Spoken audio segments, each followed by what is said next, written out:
Now, until yesterday, most people had probably never heard of it. Santon Downham, a tiny village in Suffolk near the border with Norfolk. But Santon Downham is home to a Met Office weather station.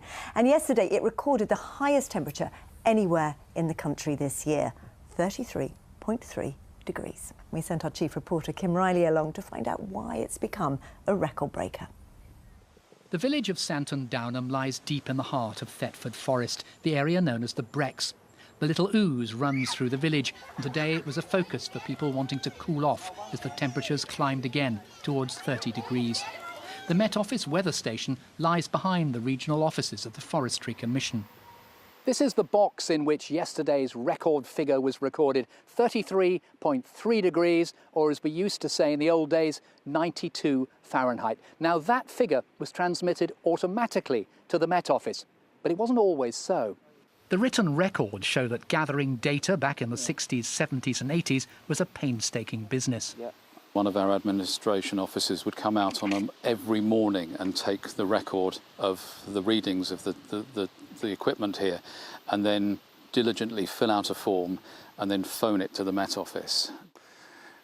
This is very much the modern day equivalent to what we saw a little bit earlier. I'm not going to influence the weather today, hopefully, by doing this, but the tubes that would have caught the temperature, the high and low point, have been replaced by electrical sensors. Elsewhere on the site, we've got a sensor that measures the temperature at grass level. We've also got one that measures soil conditions, the temperature in the soil, and of course there's the all-important measure for how much rainfall we have.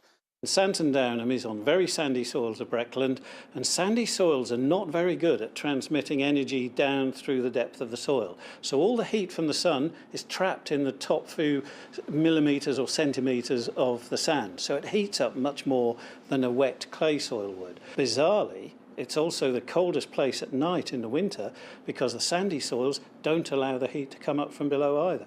So you've got one place can be both the hottest and the coldest. Back on the river, they're enjoying Santon Downham in its hottest phase. Do you like the heat? Oh, I love it. You've got to love the bit of warmth weather while we've got it. And the kids are having fun, not stuck indoors in their Xboxes. Hard to imagine that in a few short months' time, this quiet corner of Breckland could be making the news because it's so cold. Kim Riley, BBC Look East, Santon Downham.